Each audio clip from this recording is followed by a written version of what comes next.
नमस्कार, हमेशा खुश रहो बिटिया.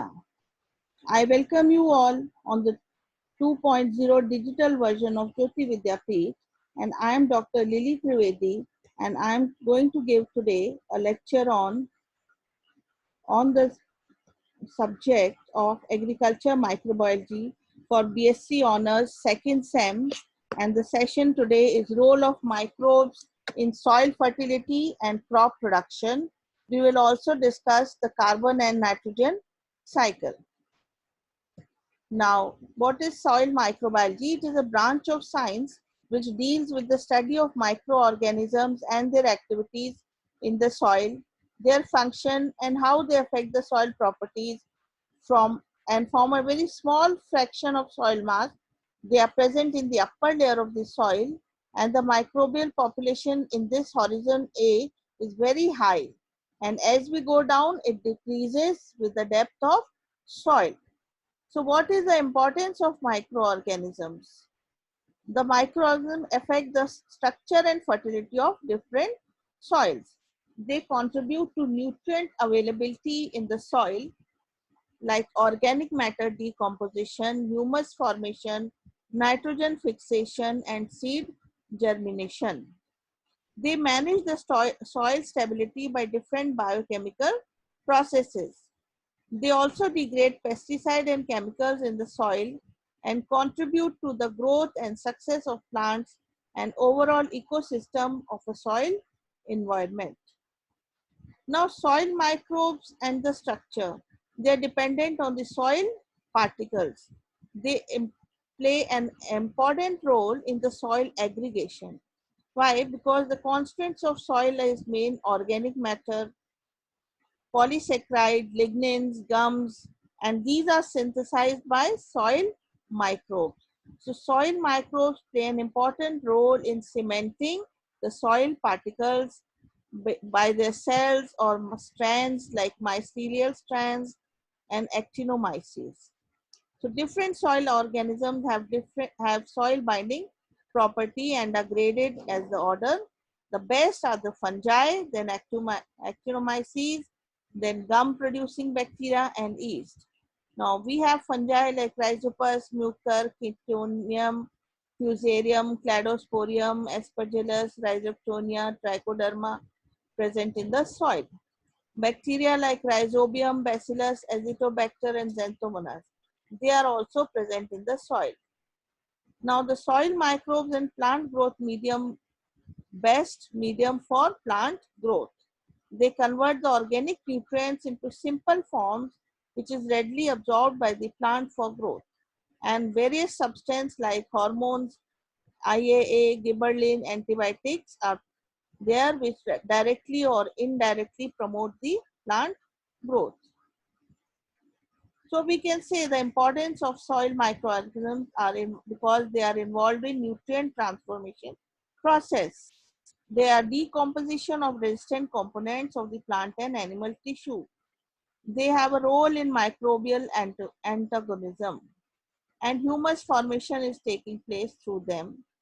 And they also are a predator of nematodes. They are surface blooming, reduces erosion losses. They improve the soil structure. They are involved in the soil structure and they maintain the biological equilibrium. So soil microorganisms are influenced by various factors and main is soil moisture and soil temperature, organic matter, H ion concentration, etc. So now let's come to the two cycles which are important we'll be taking today. First is carbon cycle. So all living organisms are made of carbon. So carbon is present in everywhere. So earth is dynamic, so carbon does not stay in the place, it moves off. How? Like in the gas as carbon dioxide. And plants use these carbon dioxide and sunlight through photosynthesis. They make food. So now here the carbon becomes the part of a plant. Now when the plant dies and becomes buried in soil, it becomes fossil fuel and coal in millions of years. And we burn those fossil fuels and again and release the carbon dioxide into the year. Greenhouse gases also trap carbon dioxide, and we have, because of the greenhouse gases, the temperature is maintained. But we are today burning so much of fuel that carbon dioxide level is increasing day by day, and the earth is becoming warmer and leading to melting of ice caps. Now this is the carbon dioxide. Here you can see decay of organism, organic carbon in the soil, by photosynthesis in the atmosphere. So the carbon cycle is taking place. Then through factory and auto emissions, again carbon is released. Through plant respiration, carbon is released. Through animal respiration, carbon is released. The dead organic matter and waste, they are forming fossil and fuels. So we have the ocean also, that is also uptaking carbon dioxide. Now let's go to the next, that is the nitrogen cycle. Now nitrogen is present in the air also, and in fact 80% of the air is made of nitrogen. But we do not use such nitrogen, we use only what we get from the food. So many soils, they are having less nitrogen, so fertilizers with nitrogen is added to make the plants grow faster and larger, because nitrogen is needed by plants to grow.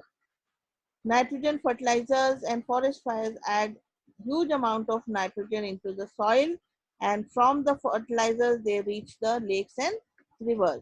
Now water containing more nitrogen causes algae to grow fast and the plants to die and causing algal bloom. Now this you can see is the nitrogen cycle. Now through precipitation, electric lightning, nitrogen is present here in the soil. Then plants are also having their role. There are denitrification takes place, and through this nitrites are converted, and nitrites, again, how are nitrites converted? They are absorbed by the soil. Now plants consume the, through denitrification, they consume the nitrates present in soil.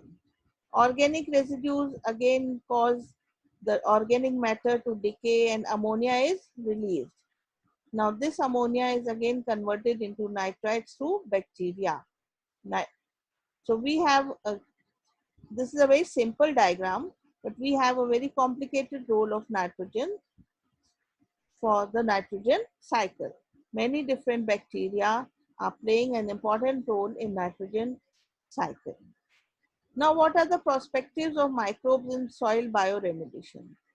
The use of microbes is used to detoxify or degrade pollutants, to enhance the nitrogen and phosphorus fertilizers, that is through bioaugmentation. Addition of specific microbes to facilitate the degradation of pollutants. So bioremediation, bioaugmentation, biostimulation. That is the practice of adding nitrogen and phosphorus to stimulate indigenous microorganisms in soil. Then we have bioventing. It is a process of biostimulation in which gas stimulants like oxygen and methane are added to the soil to stimulate microbial activity. And last is composting, that is treating the matter with aerobic thermophilic microorganisms to degrade contaminants. So I hope you have liked my lecture. I've taken my matter from these references, and this lecture was interesting. I hope you found it interesting. If you have any comments or any query, please write in the comment box and it will be resolved soon. I thank you all, and this was the digital version 2.0 of Jyoti Vidyapeeth Women's University for you. Thank you very much. Namaste.